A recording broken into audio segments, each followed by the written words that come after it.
So I believe this will be the fourth adventure in aberrant psychology that I take you along with me for.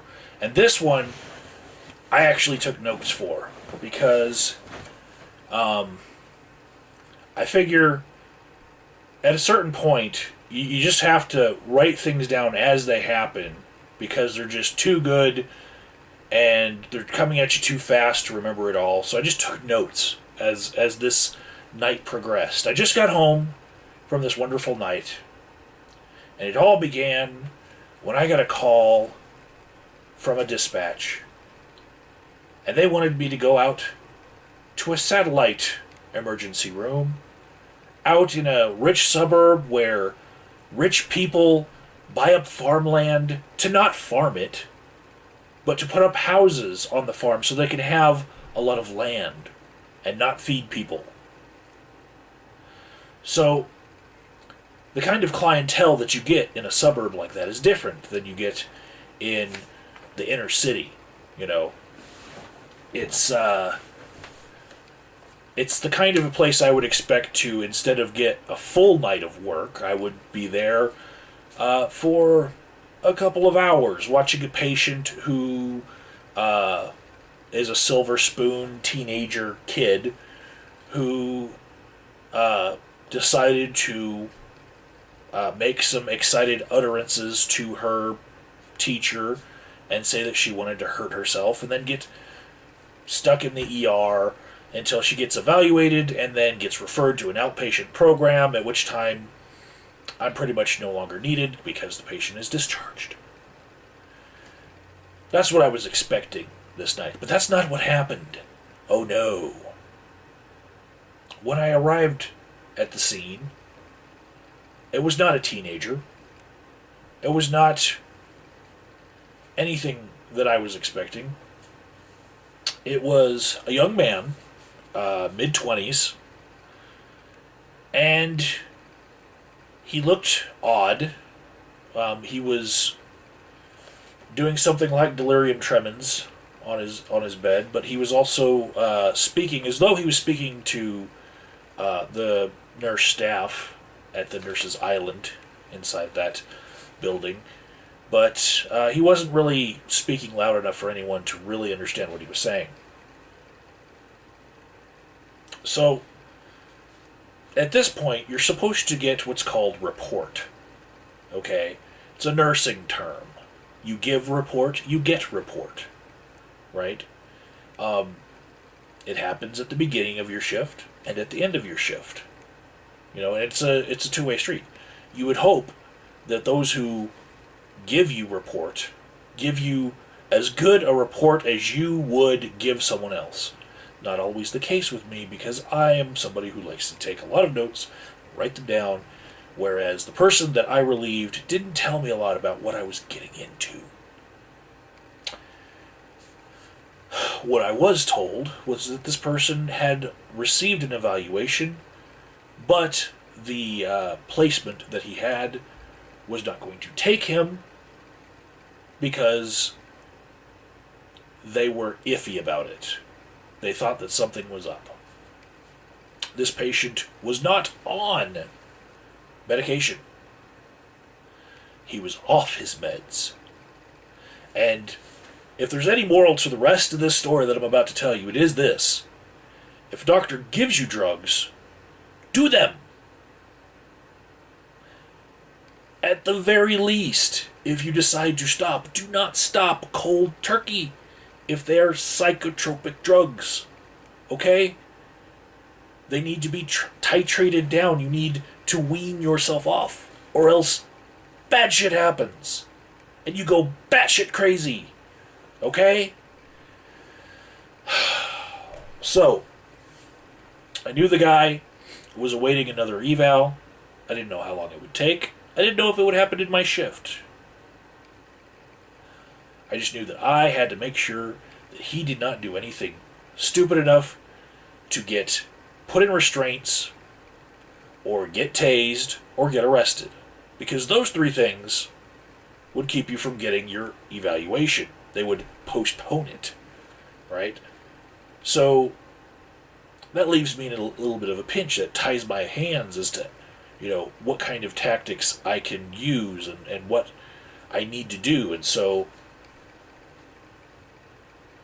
I decide to dive further into the notes before I start watching this person. And I read his M1. For those of you who don't know what the M1 is, it's the legal hold that a doctor, a licensed physician, can put on a person to hold them for 72 hours against their will. It's not just doctors that can write it, though, and it wasn't a doctor that wrote this one. It was a policeman. Okay? Two different people that can write these M1s. Doctors and policemen. So, the policeman that picked him up wrote that he said that Jesus was coming and that the rapture was happening, only it was happening in reverse. Now, he only had like 5 lines to fill this out. Okay? Some of his patient appears agitated, yada, yada, yada. But this guy thought that the rapture was happening. Today!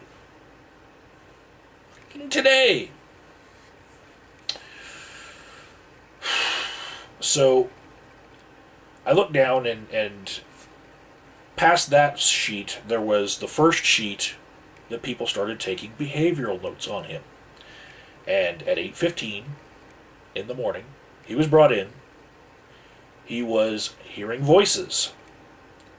And he was not taking his medication.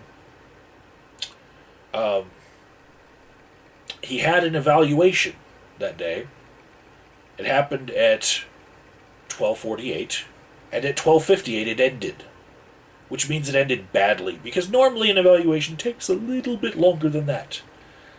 This is the kind of evaluation where somebody must have run out of the room screaming, because no one cuts it that short unless there's something extremely wrong, like the patient isn't evaluatable. Not good for me. So, I'm watching this guy for the first hour that I got on at around 7 o'clock. And he didn't seem all that bad, but he was incoherent. I couldn't really understand what he was trying to say. I looked down at the notes, at the behavioral notes, and I didn't see any food or drink from 8 in the morning till when I took over at 7 at night. That's 11 hours. I was like, well, of course he's, disoriented. He's not eating. He's not, being treated right, I guess. Maybe he's being ignored. So I went ahead and I went in and asked him, hey, dude, are you hungry? And at first he said no. But I wore him down because I knew it was important for him to eat if he was ever going to have an evaluation and get out of my emergency room. Okay? So, 9:48 at night, I get him to eat a prepared box lunch with a turkey sandwich in it. And he ate all of the other little things, the 2 little juice boxes and all that. These are things that the satellite ERs get prepared for them and brought in, and they just stick them in the fridge because they don't have a kitchen. If somebody needs to stay in a hospital for more than a day, they get sent to a real hospital via ambulance. This is just a little satellite, tiny building, right? Just one fridge with food in it.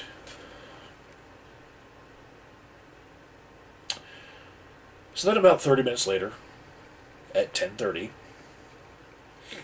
he yells, "Arrgh!" And it was startling me, because I was outside of his room. So I walk in and I ask him, is there something wrong? He tells me, no, it's just that the walls are talking to me.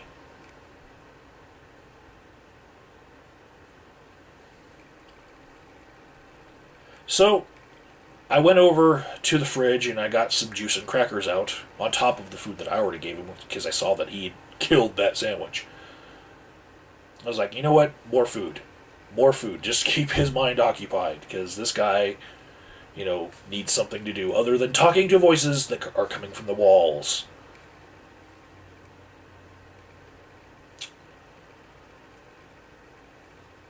After midnight, 12:15.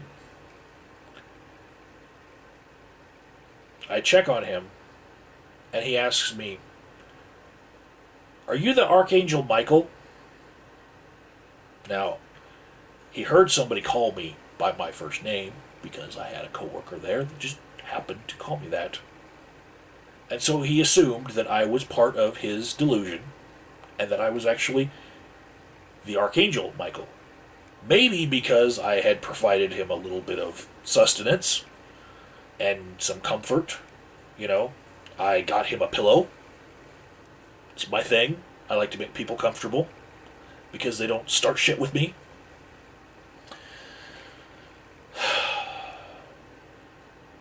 So he tries to shut the door, right? And I tell him, no, we need to leave this door open because I need to watch you.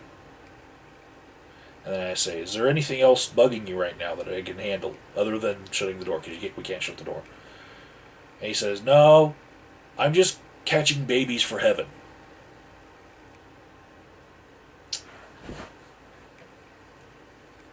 I didn't know what to make of that. Like, is he seeing imaginary babies running around the room and he's like catching them? Or is that a new euphemism for masturbation? Like every sperm is sacred, like I just learned the whole feed the geese thing from the Wolf of Wall Street movie, so maybe, I don't know, but I didn't really want to know at that moment, and I walked away. I walked over to my chair, sat down, wrote some more notes on the behavioral log. About 30 minutes later, he decides to try to wander out of his room, and he's a bit more disoriented. I noticed that it seemed like whatever was going wrong with him was getting worse. He wasn't thinking even as clear as he wasn't when I got him. He was even worse. So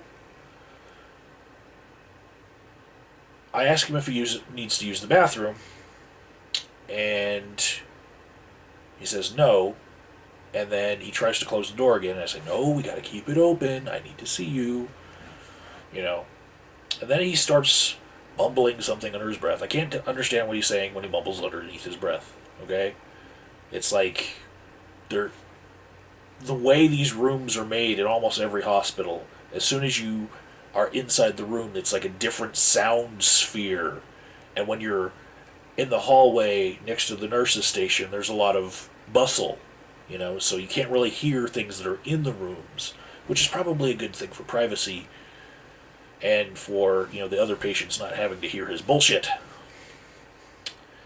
So, 3 minutes later, he gets up and tries to come out of the room again. I say, you need to use the bathroom? He says, yeah.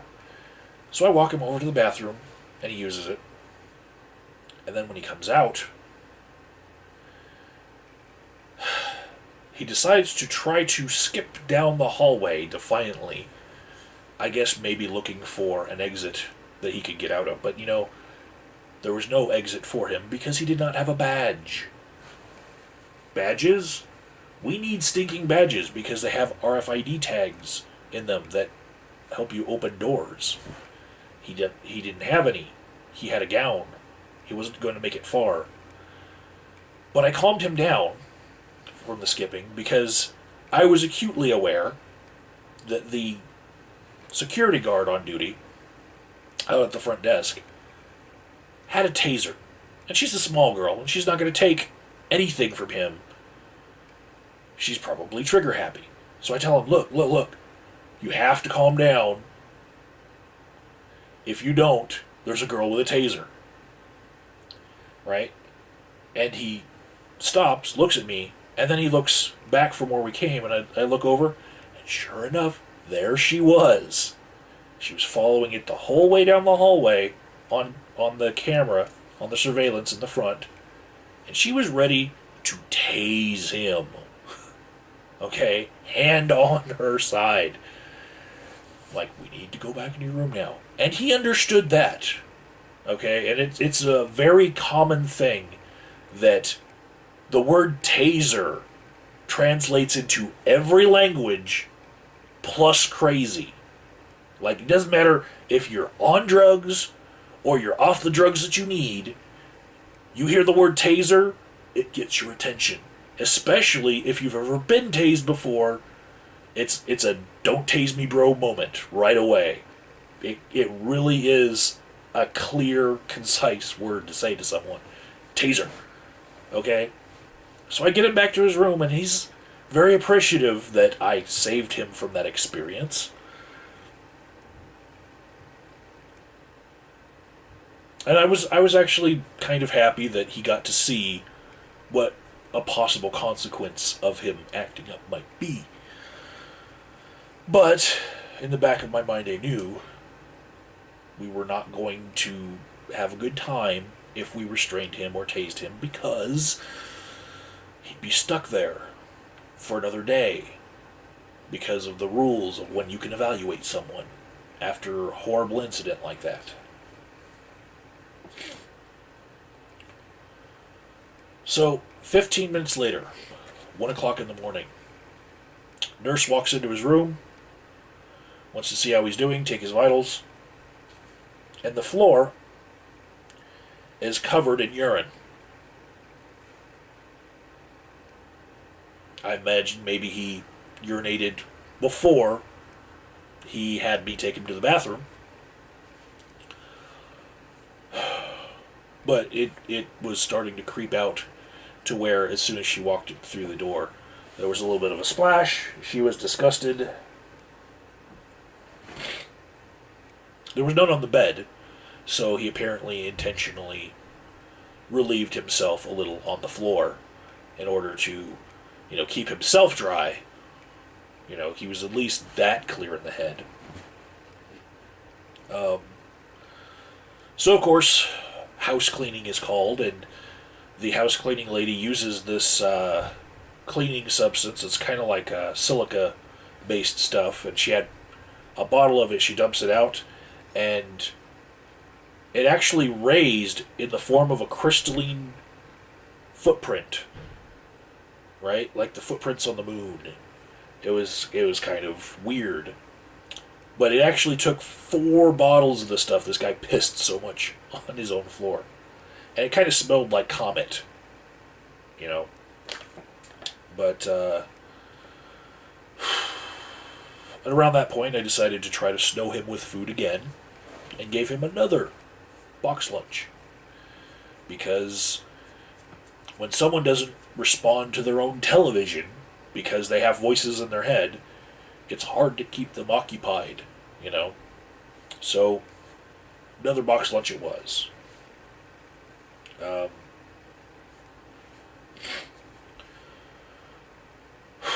So I get back to the nurse's station, sit down, looking across at him, and one of the nurses is using her free time in the middle of the night at 1 o'clock in the morning to fill out all of her Christmas cards, because she had a stack of Christmas cards with pictures of her family that she was sending out. And she asked me if I was done with my Christmas cards. And I told her, that's not exactly something that we do in my family. And she looks at me and she says, "Are you Jewish?" To which I replied, "I probably need to trim my beard, huh?" And her coworker, on the other side of her, who had a significant tan for this time of the winter, she said, "Don't let it get to you. she doesn't really get a lot of the real world. She's from this neighborhood. I myself am Indian, and everyone here still seems to assume that I'm a Christian. To which the nurse that thought I was, of course, Jewish if I didn't send out Christmas cards, she says to her coworker, "So are you Indian like this or like this?"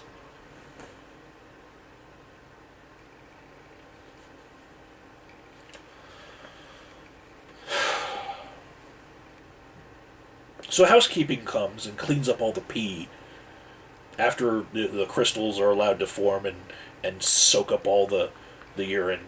She comes and sweeps and then mops. And around 1:30 in the morning, this patient asks me for a beer. And I told him, "We don't have beer. This is a hospital." So he says, "Well, do you have any heroin?"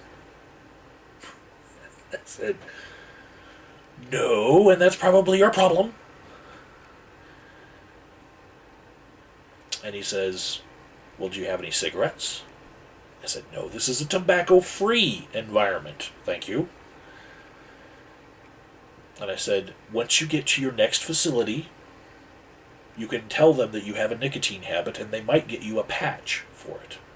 And he said, "Oh, thank you, thank you." 15 minutes later, he starts throwing trash into the hallway because he's not getting attention. Because we kind of try to drown him out, all the mumbling. We couldn't really understand what he's saying anyway. But he starts throwing empty juice cups from his bed out into the hallway. I just put on a pair of rubber gloves, picked it up, put it in the trash, snap, get rid of the rubber gloves. Because what am I going to do? Scold him? It was better to just kind of ignore it. And then 15 minutes later, it seemed like he was sleeping. He's snoring. And then he squawks like a bird in the middle of his snores.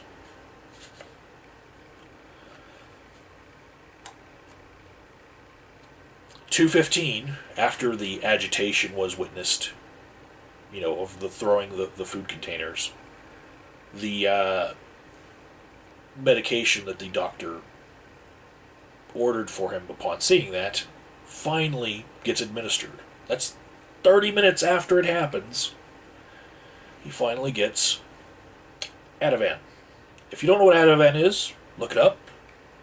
It has many uses, one of which is to calm anxiety.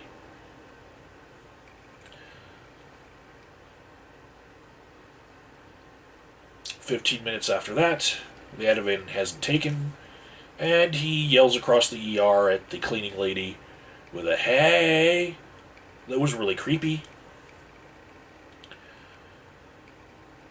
And then there was a bit of silence from him, which was very welcome on my part. He seemed to be staring at the incredible edible hand a little bit. It looked like he would try to sleep, but then 2 minutes later he's moving. And it just wasn't working. And then at 4:30 he asks me, can he have some more Ativan? Which I just relay to the nurse because I can't make medical decisions like that. 15 minutes later, he gets more Ativan. If you tell the doctors or the nurses that you have an anxiety problem, they will respond a lot better than if you are looking for narcotics or pain medication. Anxiety medication they give a lot freer.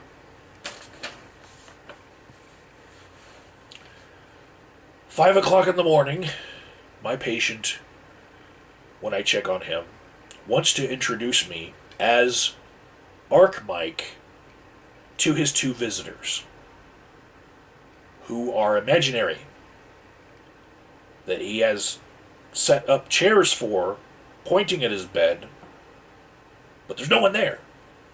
and he wants to introduce me.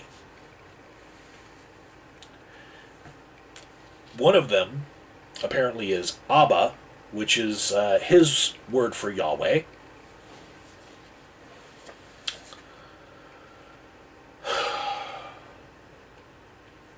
And I told him I needed to go check on something so I could get him some more treats later. So I could get out of that situation. But 39 minutes later, he's not having my ignoring him. And he's insisting, don't try to hide it. The jig is up. I know who you are. You are the Archangel Michael. He said Archangel, not Archangel, that time. And he's saying it really loud and everyone can hear, you know. And I'm now being forced to be part of his Christian delusion, you know. And I just wanted to think, like, why is it even crazy people assume that everybody else is the same religion as them? I don't know. I'd think that they would have more, I guess, imagination. 6 o'clock in the morning. He's yelling out of his room that we owe it to him to reveal all of our tricks, all the tricks that we've been doing. And he is questioning whether something is real. He's pointing across the nurse's station. And I tried to, like, pinpoint what he was pointing at. It kind of looked like it was the wall sconce, like where the light was coming from. But I couldn't really tell what he was pointing at. And then he insisted that the nursing staff are hiding the fact that they have a teleporter. Not exactly from the canon of the Bible, more a Star Trek-y thing, but whatever. 6:20 in the morning. I'm really anticipating my relief. And this guy picks, the last hour that I'm going to be with him for the night to start approaching the door a lot, which makes me get up out of my chair and go approach him and say, hey, what's up? Because it's my job to make sure that he stays in that room and doesn't fuck with anyone outside of the room, which would get him restrained. Okay? So I need to keep him in there. He's picking the last hour to mess with me.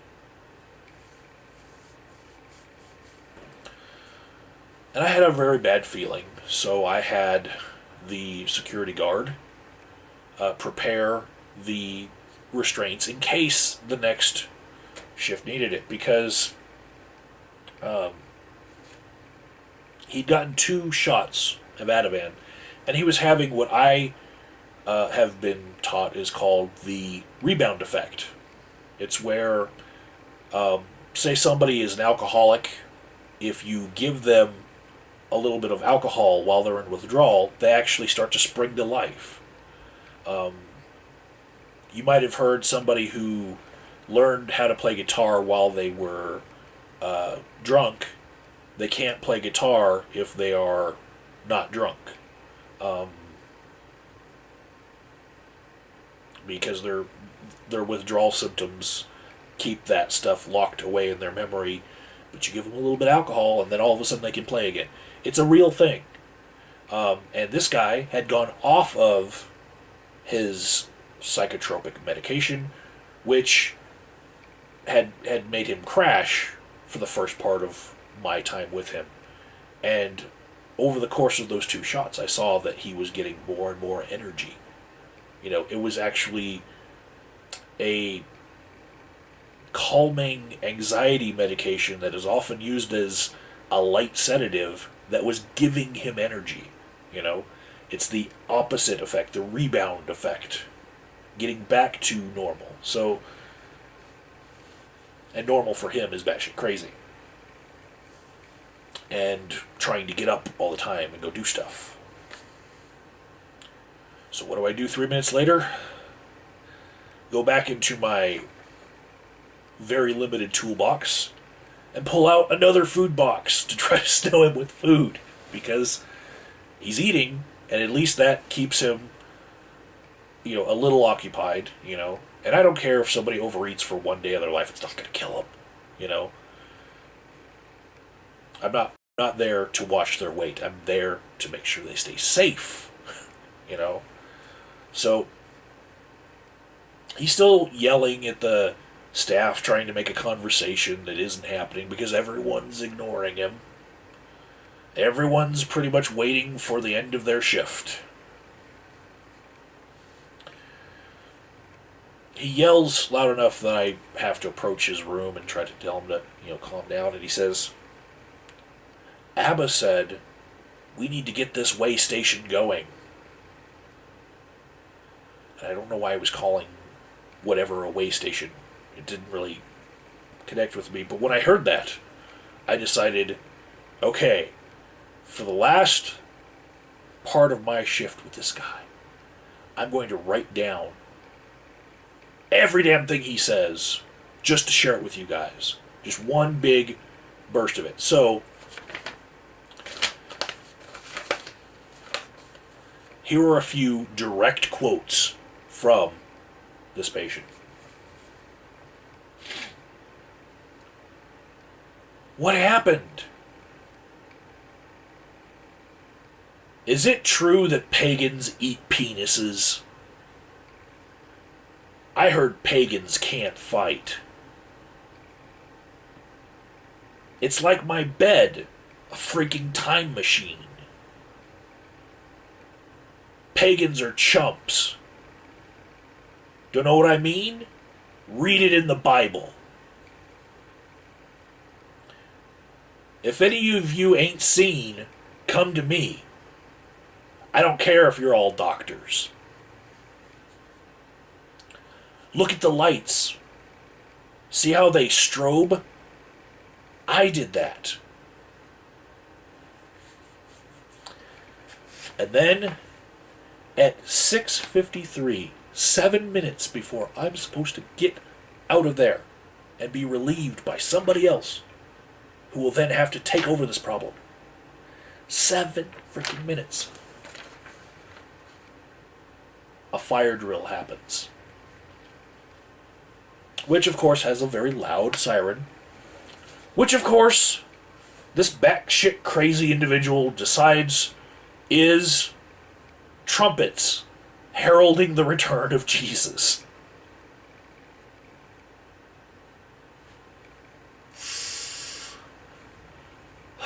I shut his door, which, I was still looking through the window to see, make sure he didn't hurt himself, but that was one of those things where it could have made him decide to run. So, just for 3 minutes, I shut his door and watched him that way. And when I opened it, there were other officers and nurses and people around because we were all getting ready to change over shifts, and people were talking to one another. And the behavioralist that replaced me, he seemed a little bit wet behind the ears. And I just had to apologize to him. I'm like, dude, sorry. What's about to happen to you, I wouldn't wish on anyone. Make sure you read all my notes that I left, because I left a lot of notes. And the last thing I did to help this guy out, to help him deal with this guy so that he could get him to his evaluation, which I thought might happen in the next couple hours. The last thing I did was I went and I got some chips out of where the EMTs have, like, potato chips and stuff. Like, they put out food for the EMTs in the break room that, like, only they can have, so that whenever they deliver a patient, they get, like, special food. And so I grabbed a couple of those things for this particular patient to help, this behavioralist relieving me, snow him some more with food. You know? Just, there's nothing else I could have done for him. I felt really bad. You know, when you pass off a turd like that, you should feel like, sorry I couldn't do more for you. You're about to experience hell for a couple hours. But yeah. Once again, if your doctor prescribes you drugs, take them. Take them, take them, take them, take them! And don't think that you can go cold turkey off of psychotropic drugs. Alright? It's not your call. Talk to your doctor. If you really want to get off, and you insist, they'll help you come off slowly, so you don't end up one of my patients.